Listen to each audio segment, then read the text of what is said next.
Pemirsa, kami ajak Anda untuk berpartisipasi dalam dialog kita hari ini dengan tema penistaan agama, salah siapa? Melalui saluran telepon di nomor 021 392 7456. Dan sebelum saya menerima telepon, saya lanjutkan terlebih dahulu perbincangan kita pada malam hari ini. Bang Norman, kalau Anda pribadi, tanggal berapa tepatnya Anda pertama kali menonton video yang diunggah oleh Buniani? Saya melihat yang punya Pak Buniani itu ya, saya kira ini sebenarnya nggak perlu dia angkat sebenarnya. Anda sengaja mencari tahu di sosial media ataukah memang karena ada teman yang memberitahu kepada Anda maka Anda tertarik untuk melihat pas rame, tiba-tiba ada satu kelompok, wah kita nuntut nih pengacaranya nih, ini penghinaan agama dan segala macam kan begitu. Setahu saya kok sudah 9 hari udah beredar kemana-mana nih YouTube nih, ya kan kok baru ini nongol seperti ini. Nah ini artinya maksudnya dicari-cari aja, artinya kenapa ya itu yang saya katakan tadi, karena memang suasananya juga suasana mau pilkada, itu aja. Jadi unsur politiknya lebih dominan. Baik, saya akan terima telepon dulu dari Pak Anderson, pemirsa iNews yang saat ini melihat langsung tayangan ini dari Singkawang, Kalimantan Barat. Selamat malam Pak Anderson. Halo, selamat malam Pak Anderson.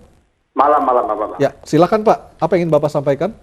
Jadi begini, menurut saya kita buat saja suasananya dingin kembali. Karena dengan kedinginan, kalau kata Pak Jokowi bilang dengan kegembiraan itu, kita boleh membangun bangsa ini lebih baik ke depan. Jadi menurut saya, udahlah jangan dipersalahkan itu lagi. Dan para penegak hukum pun bertindak secara objektif. Kita sudah selesai ini masalahnya. Bertindak secara objektif, secara baik. Mari kita melihat Indonesia lebih baik ke depan. Faktanya adalah Anies sudah menang. Ya kita angkat tangan dong untuk Anies dan tim gitu loh. Dan yang kawan-kawan dari Ahok ya kasih salam. Ahok sendiri dengan Pak Anies kan sudah salaman. Udah luar biasa Pak. Nah sekarang mari kita ini senyum aja Pak. Jangan terlalu gimana begitu Pak. Jangan merasa kalah emosi, santai saja. Ini kan permainan. Anak kecil saja ketika mereka tengah bermain, berkelahi, mereka berkawan kembali, Pak. Itu jadi contoh bagi kita. Terima kasih Pak Anderson, pendapat Anda malam hari ini langsung pada kami di iNews TV Jakarta. Pak Ahyar, kalau kita melihat perjalanan kasus ini, ada kasus Buniani satu sisi yang sudah jalan kasusnya, sekarang Buniani berstatus sebagai tersangka, dan kasus Pak Ahok yang sekarang sudah bergulir di pengadilan dan Pak Ahok sebagai terdakwa. Korelasi keduanya ini seperti apa Pak dari hukum pidana Anda melihatnya Pak? Kalau saya ngelihat dia berdiri masing-masing ya. Tidak saling terkait? Iya.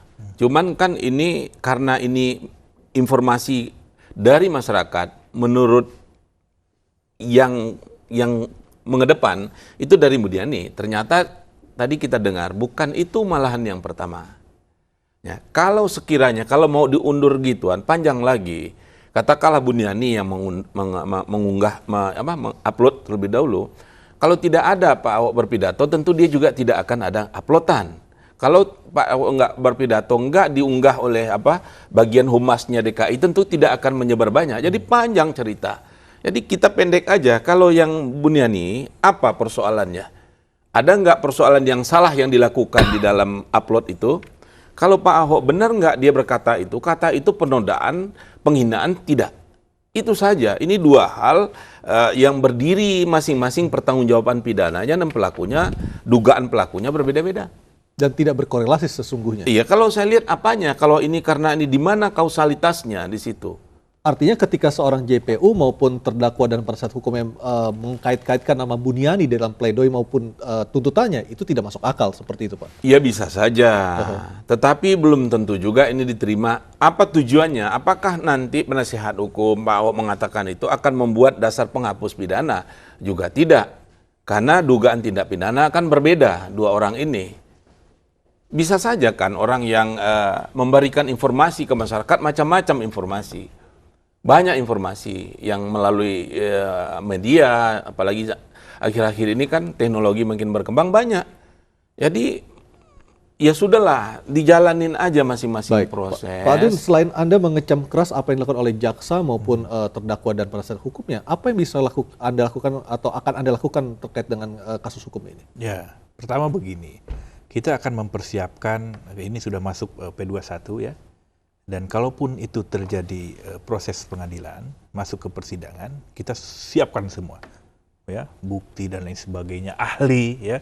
Yang ahli ini sejak pertama kita tidak diberikan kesempatan ketika kemudian expose itu, ya, BAP pun dari pihak kita ini tidak di-compare ahlinya.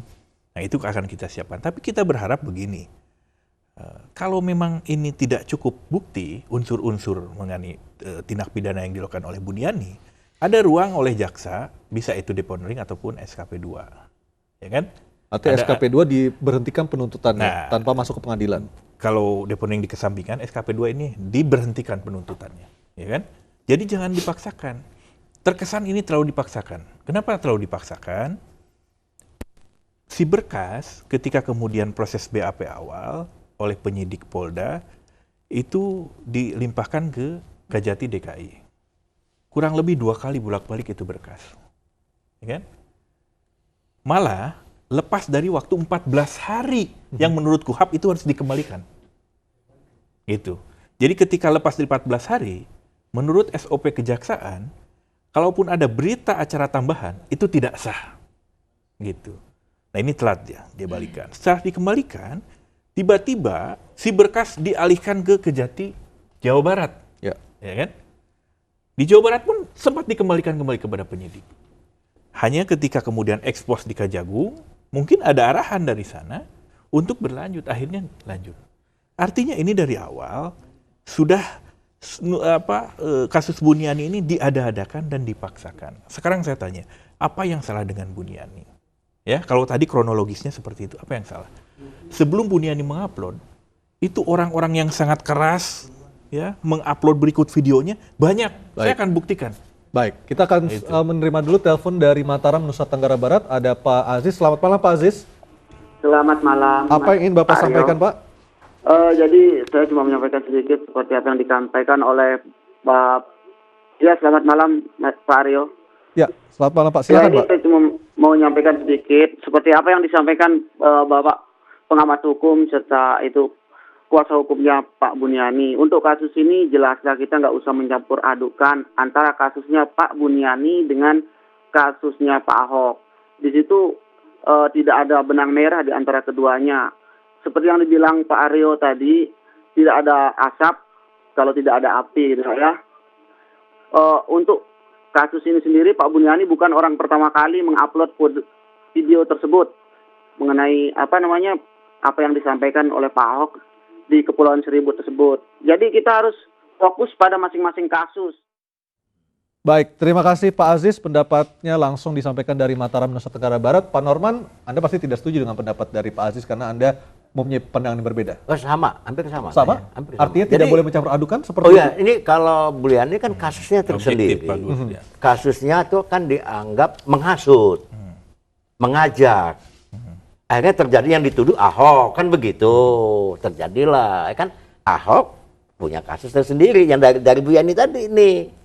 Ya tadi kan kalau tidak ada api, tidak ada asap, tidak ada api kan tadi. Itu udah benar. Sebenarnya kalau Buniani tidak mengupload itu juga nggak ada masalah. Nggak salah. Itu. Nggak bisa begitu dong.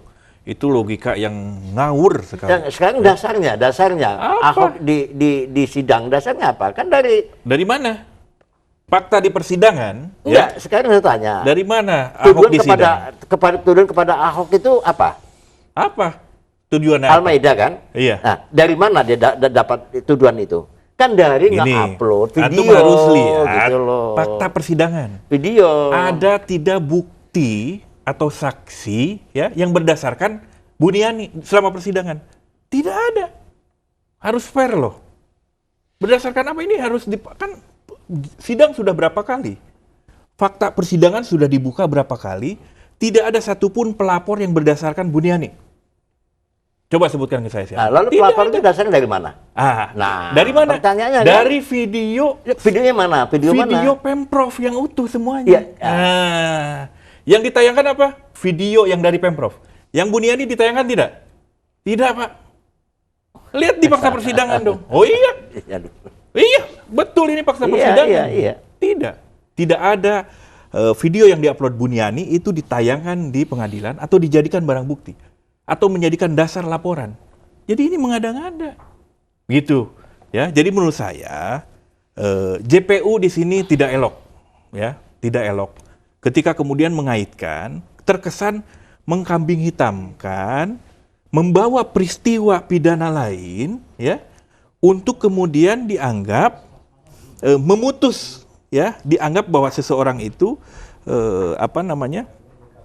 tidak bersalah karena faktor peristiwa pidana lain. Ini nggak boleh. Penuntut umum itu kemudian harus ambil fakta-fakta persidangan. Dia harus push the limit menuntut. Sebetulnya kalau lihat sejarah-sejarah yang ada, jarang ada Kalau setahu primernya saya JPU itu udah benar dilihatkan. itu JPU itu. Primernya Udah benar lah. dihilangkan. Itu bukan positif Tiba-tiba yang dia pakai sekunder. JPU. Hukum positif yang Iya. mana?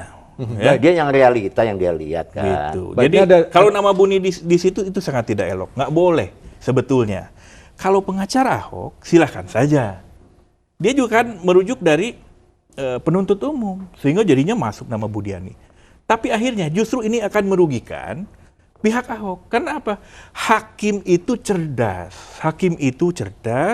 dan ingat, hakim itu memutus perkara berdasarkan dakwaan, bukan tuntutan. KUHP 182 pasal 4 baca. Ya. Ya. Hakim memutus perkara berdasarkan apa? Dakwaan, bukan Dan tuntutan. apa? Fakta persidangan, bukan tuntutan. Baik, nanti saya akan ke Pak Ahyar Gitu. untuk menengahi masalah ini seperti apa, karena ada dua kutub pendapat yang saling bertentangan. Namun, Anies Prime akan kita jeda sejenak.